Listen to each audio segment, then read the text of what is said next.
Looking to transform your family game nights? At Perfectly Picked Games, we specialize in family games that bring everyone closer.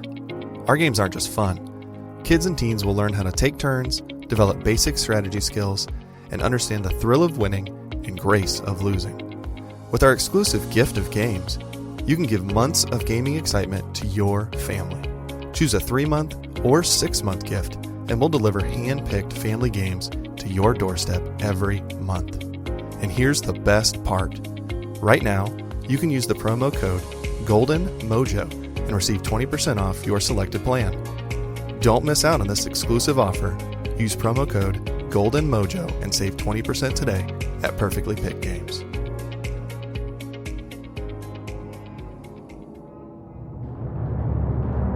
Welcome to the United States of Paranormal Podcast. Sit down and buckle up for an enlightening ride through everything cryptid, creepy, and paranormal.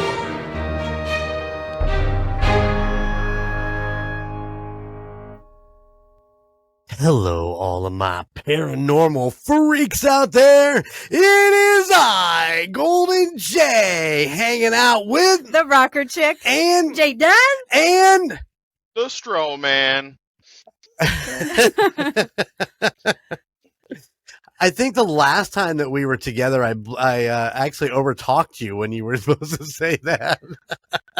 Imagine that. I think so. Yeah, absolutely. 100% I overtalked you.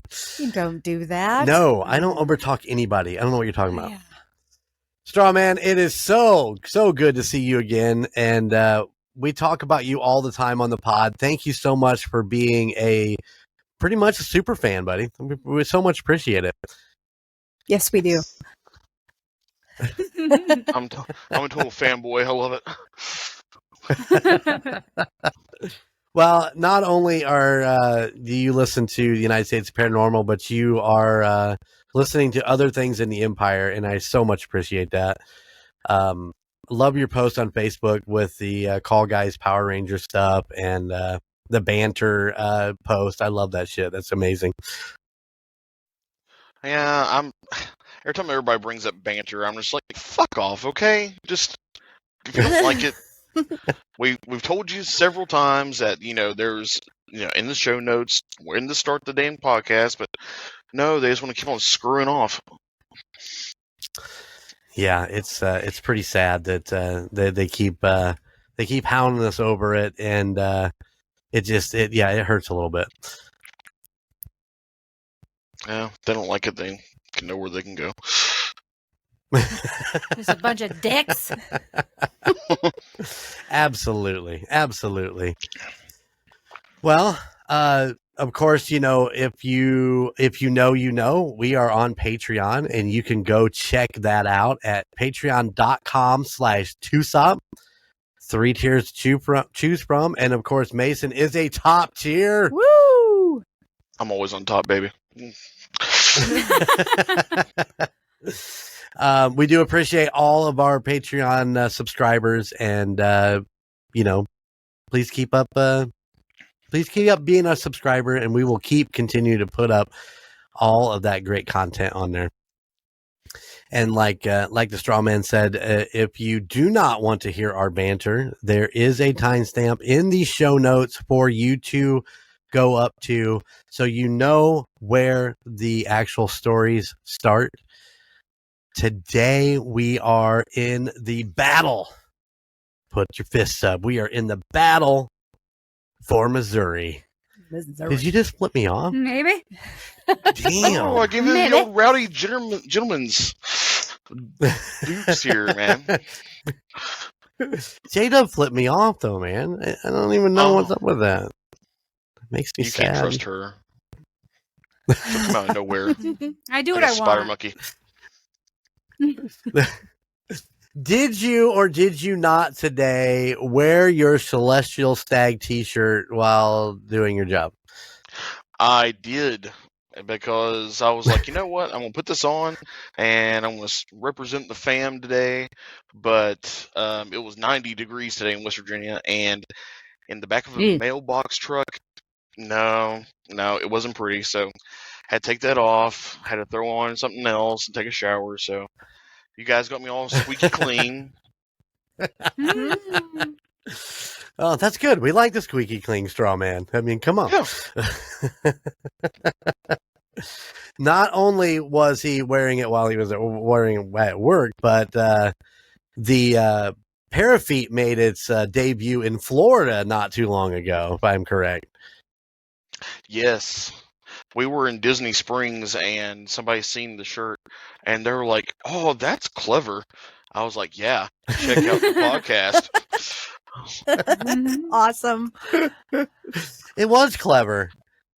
Rocket Chick came up with it. Now, I like my new thing, pair of boobs. It's going to be a Everybody tough loves a one. pair of boobs, so you know. It'd be your boobs, Jeremy. Well, you know, I can get them rolling out. Little hairy nipple there. What do you think? Hey, you know, I've got the moobs over here too. It's okay. I'd ask you to send me pictures of your boobs, but I think that sounds a little too personal, but you know. That's for my Patreon, sir. There you go. Only Patreon. Yes. Oh, if you checked out the other side, Logan was wearing his Ollie T-shirt, and it's that original Ollie type toys thing that he is really obsessed with. He said that Skylar and Gunnar had one, or that they rolled around on Oh, one. yeah. So he actually done a little parody on that, and it says Ollie fans on it, you know, so that's his play on that. So if you saw that on the other side, it's a really great T-shirt he had made up. So Nice. he's into that whole marketing those different kind of shirts and stuff like that. So Right. pretty good one. Pretty good one. All right.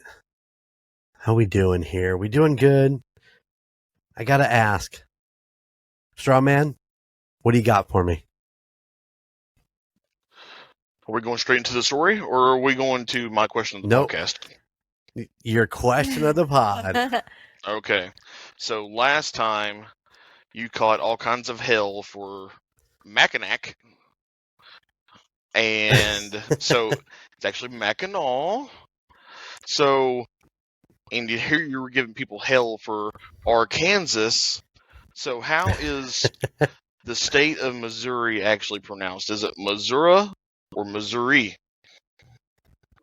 I've always been told Missouri. Wow. I'm sitting there looking at it printed out on my laptop right now. Let's go with Miss Syrup. Miss Ura.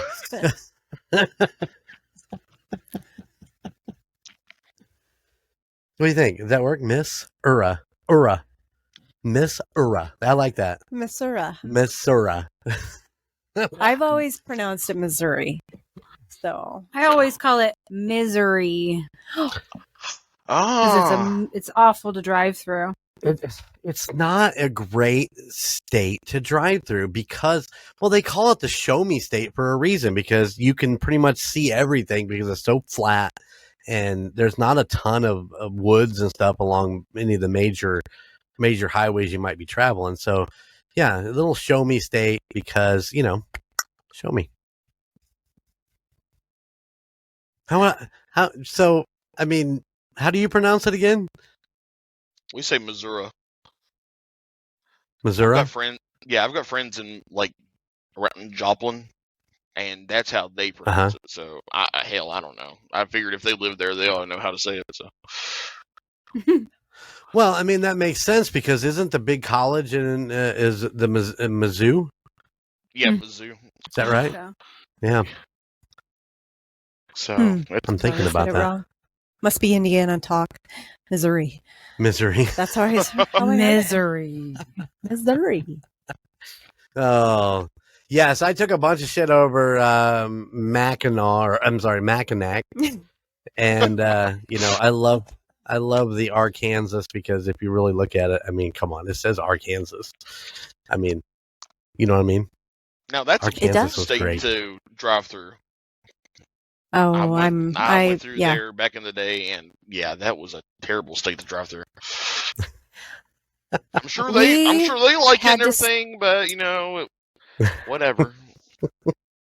Yeah, we had to stop at a hotel in Arkansas. We were just going to drive through, but we had to stop because it was late. We were all tired. We had to stop. And the mosquitoes were the size of Volkswagens. Yeah, and I hated that state ever since then. I never wanted to get out in that state ever again. So we avoid driving through that state. Well, we came back and we actually took whatever road that is that goes through Little Rock. It's a major highway. I mean, it's huge, and you flying down this thing. And then we stopped at this rest stop.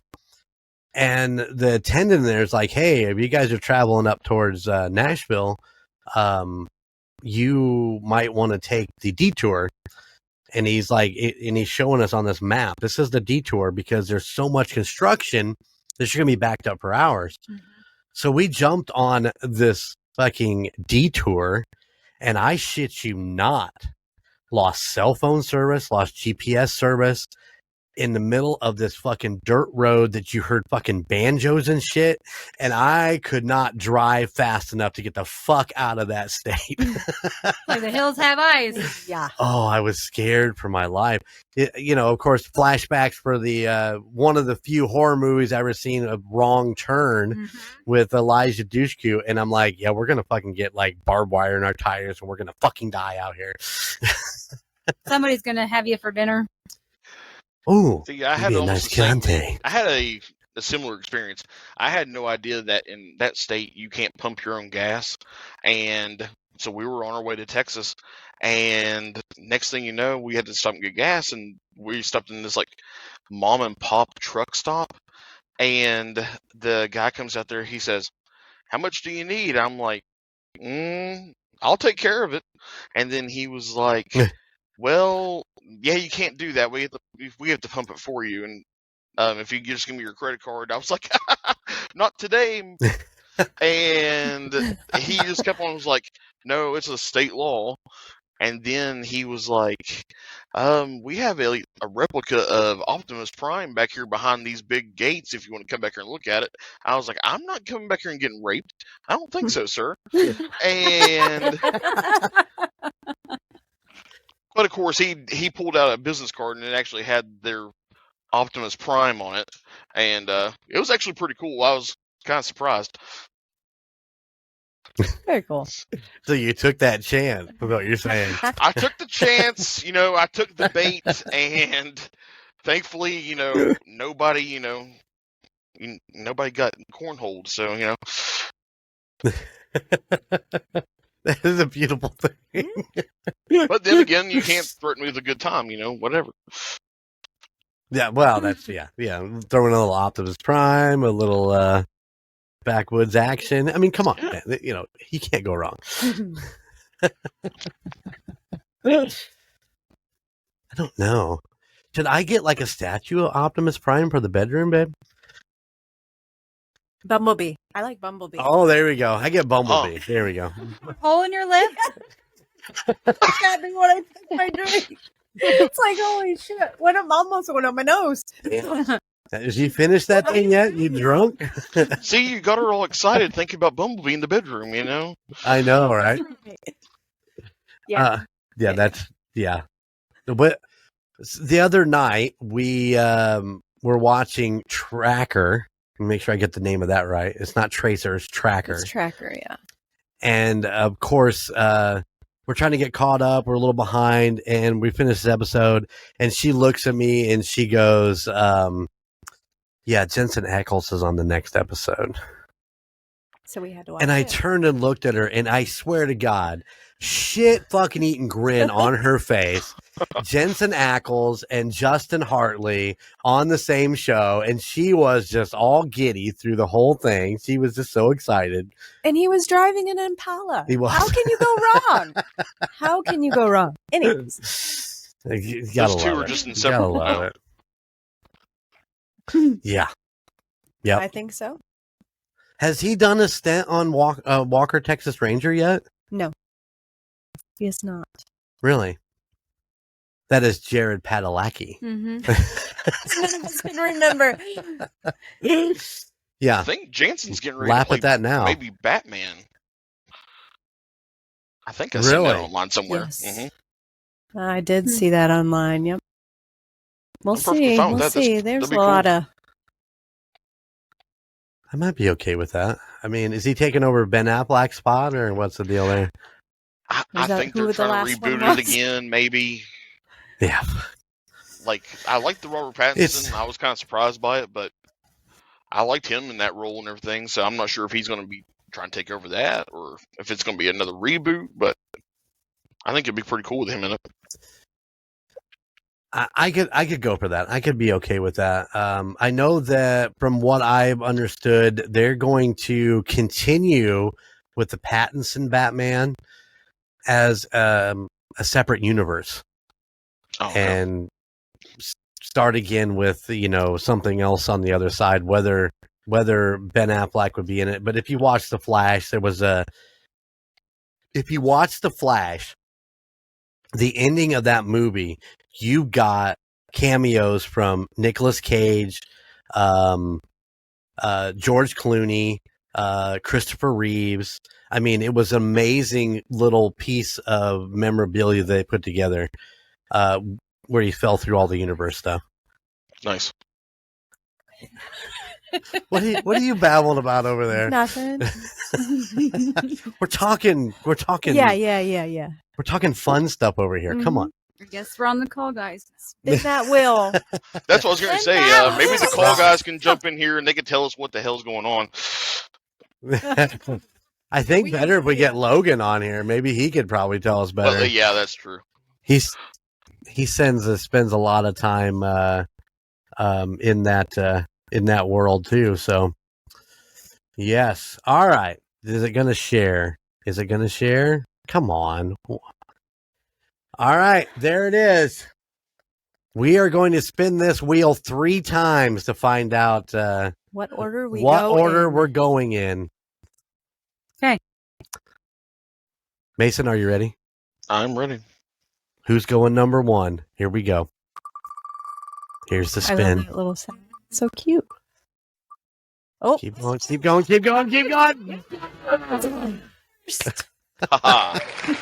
All right. Winner. All right. My Golden J. I'm going first. Here we go. Who's going second?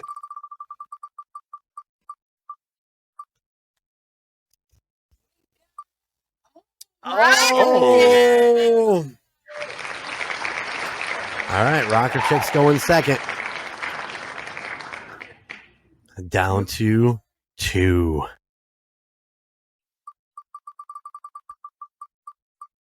Who's going third? I always go last.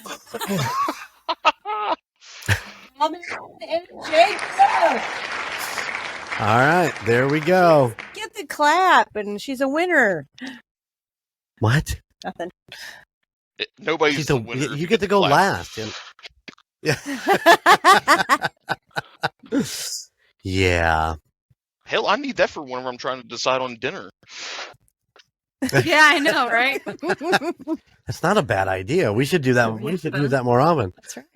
Remind me, and I'll email you that link to that thing. So yes. All right. Are we ready? Ready for you to start us off in Missouri. We're going to Missouri, ladies and gentlemen. This is the battle for Missouri. Who's going to take it this time? Rocker Chick. God damn it. The Rocker Chick took Arkansas. Woo. And Golden Jay is not going to probably win this one, but that's okay. I am going to take you to Zombie Road. Oh, you stealer of roads. What the hell? The stealer of roads. All right. Have you ever run across an old, overgrown road out in the middle of the woods? Question mark. Many times. Mm-hmm. They can be pretty eerie during the day, but after dark, places like that can turn downright creepy. Ooh. Near the Merrimack River on the edge of Wildwood, Missouri, there is a small path tucked away among the hills and oak trees. It was originally built in 1860, over 100 years before Wildwood even existed. Our old friend, legend has it, says the 3.6 mile long Zombie Road runs straight over an ancient Indian burial ground. Hikers have reported feeling unsettled. They are constantly being watched and have said there are unexplainable noises along the road, as well as cold spots. Some even said a mysterious old woman yells at passbyers, only to vanish when they go to investigate. I have 4 pages. Let me. No, I meant she's yelling slow down. Oh, I thought you were talking about me. Slow the story down. Anyone unfortunate enough to find themselves there at night, so bound to be chased and probably murdered by spectral American Indians, undead Confederate rebels, packs of child ghosts, and even the tortured soul of railroad and quarry workers killed in accidents. And it's not just the undead. There is also rumors of a shadowy figure, non-human entity, and even a giant serial killer zombie. Oh my. Serial killer zombie. I think that's the first time I've ever heard that before. Well, wouldn't all zombies be serial killers? Well, yeah. Yeah. All right. Supposedly back in the 1950s, Zombie Road was a local hotspot for teens to make out. Around the same time, a crazed man from a nearby mental hospital escaped and disappeared somewhere along the road, leaving his bloody clothes on the side of the road.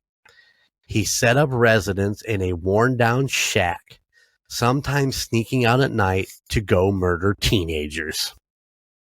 He lived out the rest of his days, happily howling up in the shack. What is that word? It's not howling. He's hanging out in his little shack and engaging in his murder hobby, only to die an old man and then continue haunting the area as a giant serial killer zombie. Dun, dun, dun. And that's where zombie in Zombie Road comes from. Yeah. Yeah. Nice. So I have a couple personal experiences. The one I got from Reddit, and he talks about all the times that he went up to do Zombie Road, because it is accessible. You can get to it without much trouble. What? Much trouble. Much trouble. Much trouble. Travel Where's or the travel? trouble for you? I'm very fucking tired. Travel. My boss made me work too hard today. Were you saying travel or Trouble. Okay. You can get to it without any trouble. Oh. As of now, that is actually a paved walking path. So it used to be just, a dirt gravel, path. Now they went through and paved it. So he talks about the first, second, third, fourth time that he went up there, where he'd only go so far and got fucking creeped out and then headed back. But I do believe it was the 5th time that he went up there. This time it was me, one of my best friends from the previous 4 times, and our lady friend. We were home from college for winter break. We are walking relatively close to each other, trying to keep our lady friend comforted, because, she's really freaked out, or maybe some other thing. I don't know. Then in front of us, we see a big black shape of something. It howled at us, and we ran the other direction for about a minute. No one saw what it was, but it just snarled at us. It seemed like it was about 1 foot by 1 foot. Go figure that. Just a little thing. Yeah. So it was like my little cat. My little Sasquatch. It's like a little Ike. Ooh. But he's not black. He's white. I thought it was a possum or something, but we walked very fast back out of the road. So that was the 5th time that he went down there. The 6th time, he calls this the big one. It was me and my best friend who had been with me on every one of these experiences, and 2 of our friends we dragged along. At this point, me and my friend are cocky, while still nervous, and bring our friends in, telling my friends the stories that have occurred here and so on. My friend was there for his first time, using his iPhone at the time as a flashlight, and also talking relatively loud. We always had flashlights on our previous excursions, but we usually kept them off to let our eyes adjust. So we were about 10 to 15 minutes into the walk. I remember saying something to scare my friends. This is what I recall. I am saying, this is one of the most scariest places in St. Louis. And then it happened. About 35 feet to our right, we heard a very, very loud, demonic female scream. It sounded to me about middle age. It lasted for about 5 seconds or so. For a split second, me and my friends were petrified until I yelled, "Run." All I can think is that song, "Run." Yeah. And we ran the fuck out of that road. I tried to keep everyone relatively together in the group, but we ran the fuck out of there. Never have I been so scared in my life. Eventually, we drive to my house later. So he's getting screamed at, walking along this fucking place. And, yeah, no story of going back a 7th time or whatever? No. Okay. Nope. He was done. But don't bobcats sound like screaming women? Yes, they do. They do. So that was just one encounter that I found. This one I found in video, so I just kind of typed it up how I remember listening to the video. So in 2013, a woman and her mom decided to go check out Zombie Road while they were in town visiting some family. They walked for quite a little bit when she started feeling those cold spots. All of a sudden, there was a loud scream to our left side, which scared the shit out of them.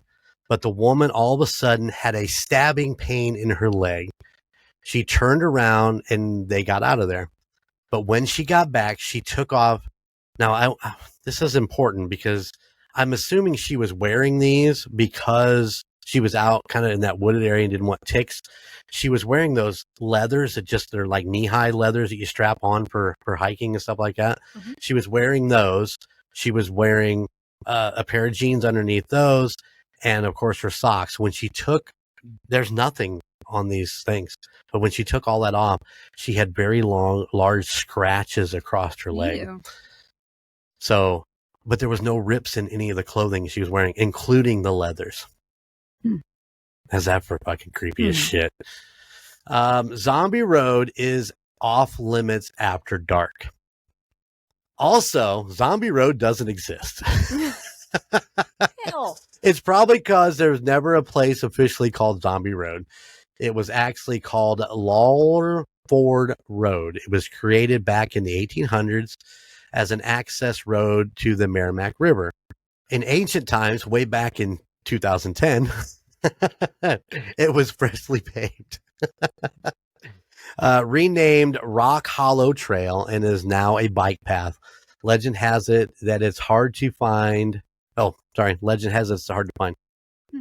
Luckily for us, you can punch up Rock Hollow Trail on Google Maps and it'll take you straight there.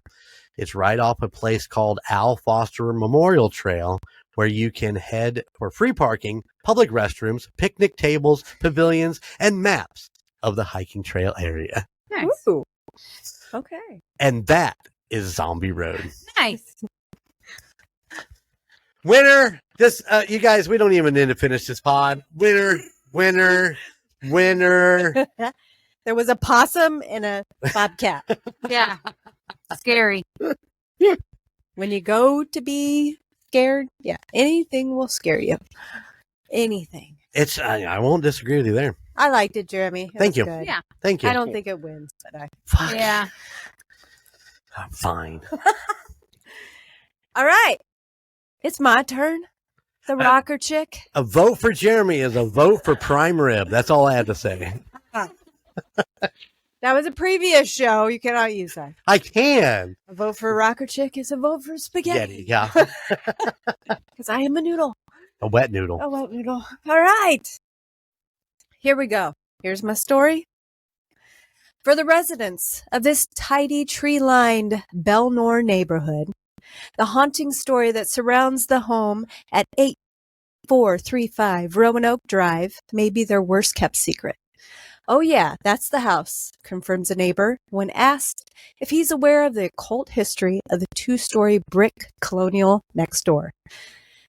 That's what they say, a 72-year-old widow who for 20 years has kept watch over the North St. Louis County neighborhood from her bungalow on the other side of the infamous house.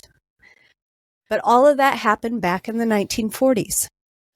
I'm told the victim is still alive. He won't talk about it. Other neighbors, including the couple across the street and several families living on adjacent blocks, are also quick to share the mysterious story of the house. Indeed, it seems the only people who aren't eager to recount the sordid tale are the home's current owner and the real estate agent trying to sell the house. But the fact remains that the real life story behind the best-selling novel, The Exorcist, had its origin in St. Louis, Missouri. Legend tells of an ill 13-year-old boy who in the late winter of 1949 traveled to St. Louis from suburban Washington, D.C. Convinced the child was possessed by the devil, priests from St. Louis University performed a grueling month-long exorcism on the boy. At last freeing the teen from Satan's grasp in the psych ward at Alexian Brothers Hospital. Priests report... Did I rub off on you? Priests report arriving at the house on March 9th, 1949, to witness the boy's bed shaking uncontrollably. At the mention of the scriptures, the boy screamed out in pain. Scrapes and welts, some forming letters and words, rose up inexplicably on his skin. A bottle of holy water flew through the air. For 2 weeks, the priest waged night-long battles with the demon inside the lone-lit bedroom on Roanoke Drive. These scenes in the home are not addressed in the retelling of the exorcism, and it's not surprising given the extraordinary care the priest took to conceal the identity of the possessed boy. In fact, few of the St. Louis priests involved in the exorcism ever spoke of it. Father William, who carried out the majority of the exorcism rituals, died in 1983 at age 85, never having disclosed what he knew of the case. Father Raymond, who kept the diary of the exorcism, and Father William, an attending priest, also remained tight-lipped, believing media attention violated the confidentiality of the possessed boy. This past March, Father Walter, the last surviving priest to take part in the exorcism, died at 83. Halloran was a 27-year-old history student at SLU when Bodern recruited him for the exorcism. A handsome, athletic man who excelled in both football and track, Halloran was provided much of the needed brawn, holding the flailing child while the priests read to him the rites of exorcism. During one episode, the boy broke free of Halloran's grasp and punched him in the face, breaking his nose. The 26-page document begins at the home in Cottage City. It is there that the family reported hearing strange noises in the walls and beneath the floorboards. The scratching sounds continued for several days before becoming silent to everyone but the 13-year-old boy, who also complained of hearing squeaking shoes circling his bed at night. In a book called Possessed, written by Allen, The boy's favorite aunt, a spiritualist from St. Louis, introduced the child to the Ouija board during one of her early visits and suggests the boy may have channeled the possession through the board game. The diary, however, makes no mention of the Ouija board, but does refer to the aunt. It was her ghost that the family first believed to be behind the noises. But soon the spirit transformed from poltergeist to sinister specter. The boy's bed shook wildly throughout the night. Bibles and holy relics flew through the air. Claw-like scratches raked the child as he slept. When the word Luis rose up on his ribs, the family decided a trip to visit relatives in St. Louis might rid them of the haunting. On Wednesday, March 9th, 1949, Father Bishop visited the family at their relative's home on Roanoke Drive. Bishop, a professor at St. Louis University and the author of the Exorcism Diary, blessed the entire dwelling before entering the bedroom, where he found the boy lying perfectly still on a bed that was rattling violently.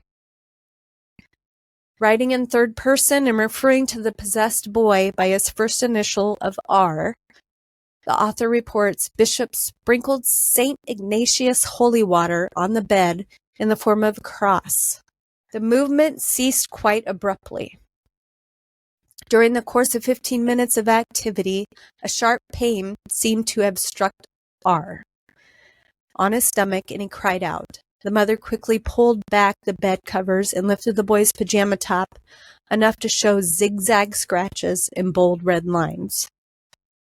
Friday, March 11th, Bishop returned with Father Bodern, the pastor of St. Francis. The boy was dozing when the bottle of St. Ignatius holy water was thrown from a table 2 feet from R's bed into a nearby corner, a distance of approximately 6 feet. 5 minutes later, a bookcase was moved from alongside the bed and turned completely around facing the entrance of the room. Wednesday, March 16th, the priest obtained approval from St. Louis Archbishop Joseph Ritter to administer the rites of exorcism, as spelled out in the centuries-old Catholic prayer book, the Roman Ritual. That night, the diary reports Father Bodern began the prayers of exorcism. There was immediate action. 3 large parallel bars were scratched on the boy's stomach. From then on, the names of our Lord and his Blessed Mother and St. Michael scratches, when those names were said, scratches appeared on the boy's legs, thighs, stomach, back, chest, face, and throat. The most distinct markings on the body were the pictures of the devil on R's right leg and the word hell imprinted on R's chest. Jeez. The nightly interventions at 8435 Roanoke Drive will continue for the next week, the child's reaction to the exorcism growing more extreme by the day. Friday, March 18th. The prayers of the exorcism were continued and R was seized violently so that he began to struggle with his pillow in the bedding. His arms and legs and head of R had to be held by 3 men. The contortions revealed physical strength beyond the natural power. R spit at the faces of those who held him and at those who prayed over him. He spit at the relics and at the priest's hands. Under the sprinkling of holy water, he fought and screamed in a diabolical, high-pitched voice. The night of Sunday, March 20th, Bishop reports the boy reacted with more violence than on any previous occasion. The high point of the evening were urinations, which really burned R, breaking wind through rectum 3 different times and cursing the exorcists. Some of the vulgarity follows, "Go to hell, you dirty sons of bitches, you dirty assholes." Monday, March 21st, the family, having had little sleep since the exorcism began, agreed to move the boy to Alexian Brothers Hospital for the night. For the next several weeks, the boy would move from the hospital to the college church rectory and back to the home on Roanoke Drive. even returning to Cottage City for a few days when the priest erroneously thought the boy was cured. The climax came the day after Easter, Monday, April 18th, when the boy awoke in a furor inside the psych ward of the Alexian Hospital. His seizures and spells continued through the morning, with the priest placing medals, rosaries, and relics around his neck. In his hand they placed a crucifix. The boy mocked the priest, saying, "He has to say one more word, one little word. I mean one big word. He'll never say it. I am always in him. I may not have much power always, but I am in him. He will never say that word." Still the priest endured, holding counsel over the boy in one final push to exorcise the demon. At 10:45 p.m., the boy lay still and clear. Commanding tones, he shouted out, "Satan, Satan, I am Michael, and I command you, Satan," and the other evil spirits to leave the body in the name of Dominius. Is it Dominius or Dominus? I'm not sure. Immediately. Now. 7 minutes later, the boy awoke to announce he's gone.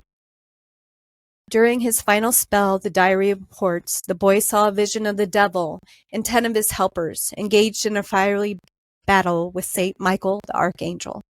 At one point during the dream, the archangel smiled at the boy and said, Dominus, I can't even say it, Dominus, Latin for Lord. The word the boy vowed he'd never say that morning. Rumors persist that the exorcist's house remains a portal to the netherworld. Next door neighbor Jean tells how the young couple living in the house years earlier complained of the northwest bedroom where their exorcism is said to have occurred, being eerily cold and drafty. So this is years after. Right. Greg, a Belnor neighbor on nearby Bellarive Drive, recalls the time he saw his wife, Elizabeth. They toured the house years ago when it was up for sale. Upon ascending the stairs, an illness swept over his wife, who ran from the house. When her husband joined her on the front lawn, Elizabeth was adamant that they were not to purchase this home. Mark Willingham has heard all the tales and laughs them off. From 1991 to 1999, he and his wife, Diane, lived in the home before moving to the Central West End and later to a house in Mid-County. A no-nonsense insurance adjuster says he learned of the home's occult past only after he purchased it. Sure, it came as quite a shock, he recalls, but he maintains that nothing out of the ordinary ever occurred in the house while he lived there, and he assures future homeowners that they, too, have nothing to fear. "We love the house," he adds wistfully. "The way I see it, the place was blessed so many times during the exorcism, it's probably the safest home in all of St. Louis." And that's my story. All right. Very nice. Very nice. There you go. Did I know all that stuff? You never watched The Exorcist. How do you know? But no. How do you know I never watched The Exorcist? It's roughly based on, yeah.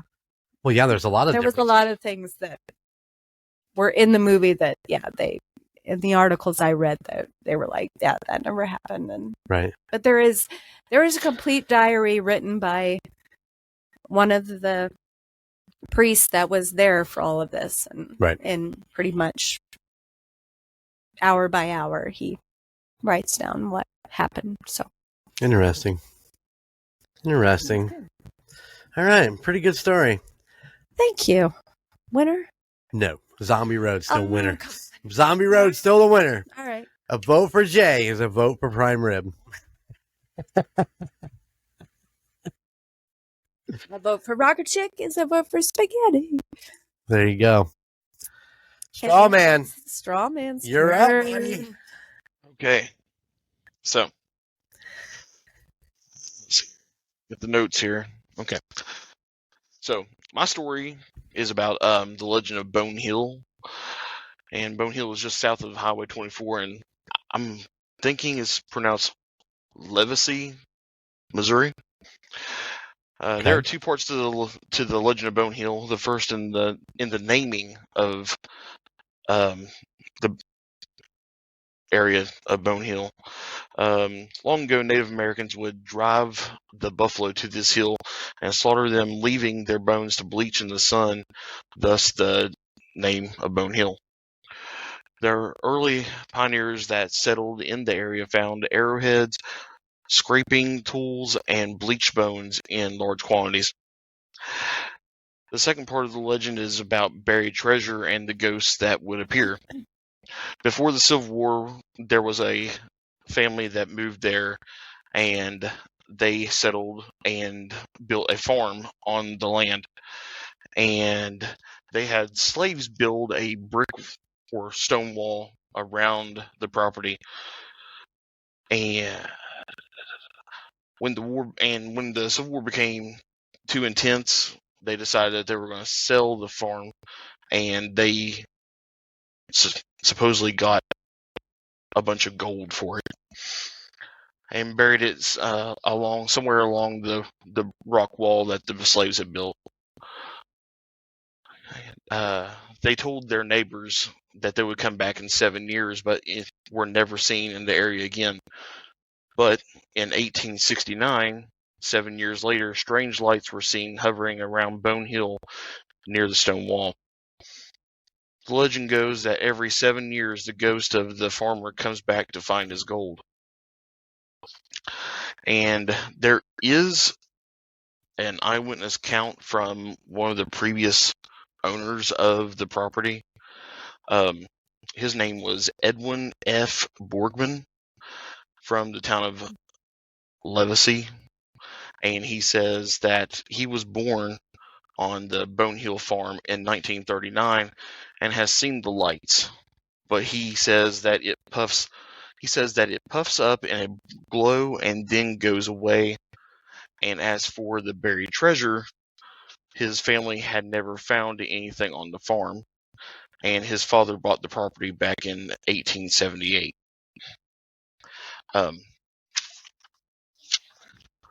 Geologically speaking, Bone Hill consists of slate and limestone, and just west of there are old abandoned coal mines that may be oozing gases that might contribute to the lights. The last time the lights have been seen was in 2023, and if they are scheduled to be seen every 7 years, the next time will be seen in 2030. Oh, wow. It's a short story. I like the ones that happen out in the woods and stuff like that, so I went with this one. Absolutely. Nice story. I want to go find gold. I know, right? you when you said slate, when you talked about the slate bottoms and and all that, I was like, there has to be caves around there. They probably stashed in the cave somewhere. Yes, that's what I would think. And yeah, limestone and everything like that is supposed to be contributing to the power of supernatural abilities. So, yep, absolutely. Absolutely. My husband has a friend that they have a family farm, and it's like huge, and it's been in the family ever since like long time. Ever since long time. I like ever that. since long time. And they took down an old fence, and like in 4 or 5 of the fence posts, they pulled the cross rails out, and coins fell out. They were gold Oh coins. my gosh. Wow. They found over $100,000 in gold coins. Oh my gosh. Where was this? that's crazy. Just down the road. Oh. Over by Potato Creek. Yeah. It's Campground. back in the day. People hid their wealth.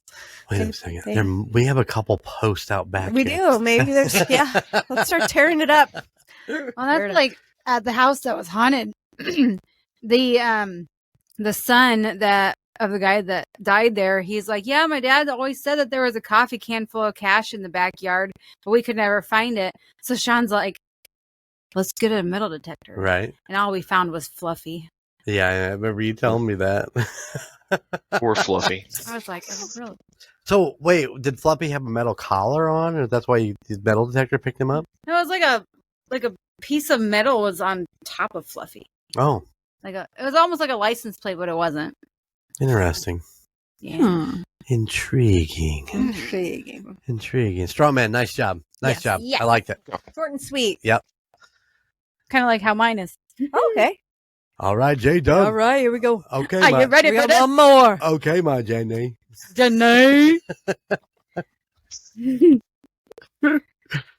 Okay. In a certain region of the Missouri Oaks. Oh, wait. Let me start over. Ready, go. Rocket Chick wins. Jeremy! What? No. You can't do all this and all that and not make me laugh. No farting. Although apparently the Exorcist, Exorcist was breaking away. Okay, ready? Yes. Ready? Okay. In a certain region of the Missouri Ozarks called Devil's Promenade, there are tales of a spook light. According to local accounts, it's a mysterious orb-like light that appears in the woods, but only on chance nights. And as many local legends are, this one is shrouded in mystery. Shut it! I'm an alien. Okay, sorry. The spook light was originally named the Hornet Spook Light because of a village and cemetery on the Missouri side. Interesting legends also said to be behind the spook light, providing a more ghostly explanation. The oldest story is of a Quapaw Indian maiden who fell in love with a young brave. However, her father would not allow her to marry the man as he did not have enough experience as a warrior for the father to feel she was being protected. The pair eloped, but were soon pursued by a party of warriors. Sad. According to the legend, when the couple was close to being apprehended, they joined hands above the spring river and leapt to their deaths. It was shortly after this event that the light began to appear and was attributed to the spirits of the young lovers. The light seems to follow couples as they walk through the woods along the road. Another legend tells of a miner whose cabin was attacked by Indians while he was away. Upon his return, he found his wife and children missing and is said to continue looking for them along the old road, searching with his lantern. That'd be sad. It would be. Go somewhere and then come back, your kids and wife dead, gone. Others say the spook light is the ghost of an Osage Indian chief who was decapitated in the area and continues to search for his lost head with a lantern held high in his hand. Others who have been driving or walking down this road have seen the light, but up top of a large black horse whose rider cannot be seen, only the large ball of fire. Some say this is the devil riding around looking for lost souls to steal. Sightings of the spook light are common, sometimes even reported to be seen inside vehicles.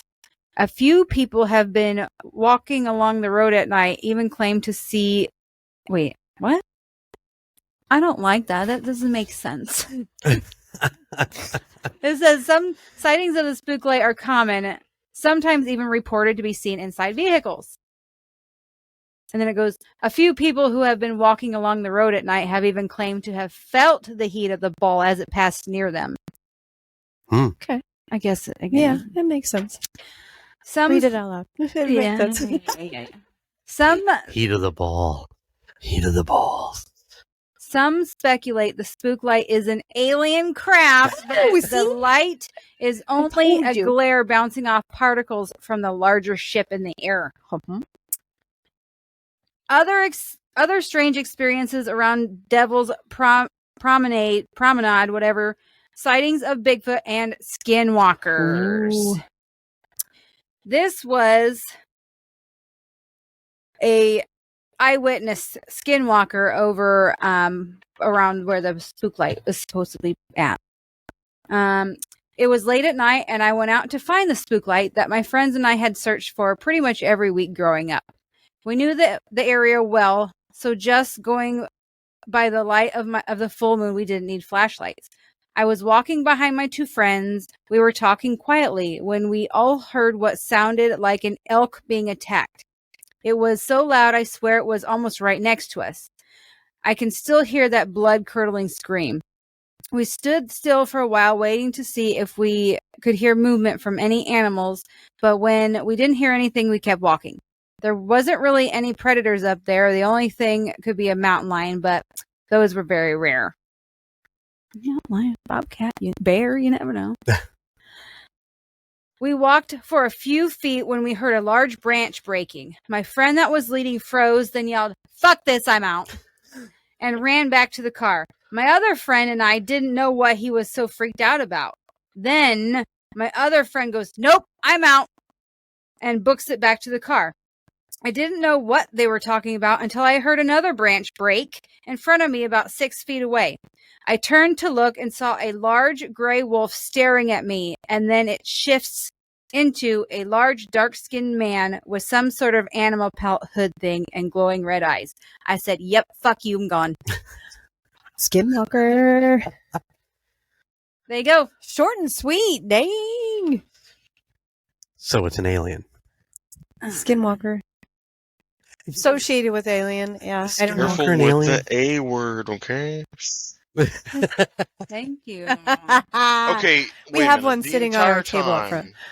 I was sitting here thinking of the Cars movie and Larry the Cable Guy going like, "It's the ghost light." The entire time. That's funny. I can see that. Very good. Very good. Where is that at? How close?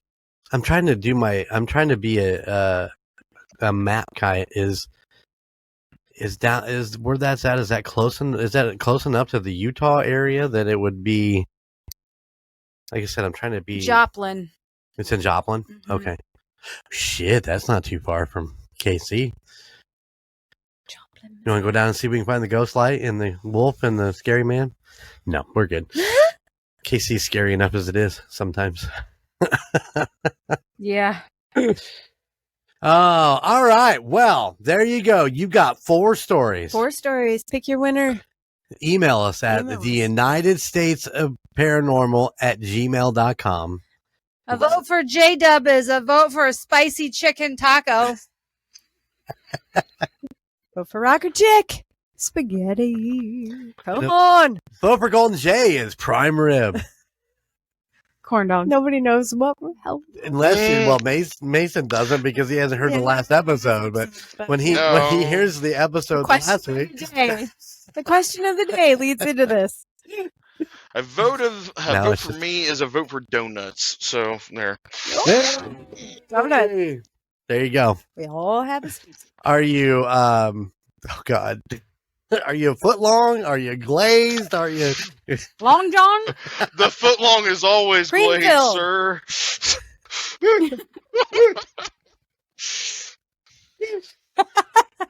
I prefer the lemon jelly filled.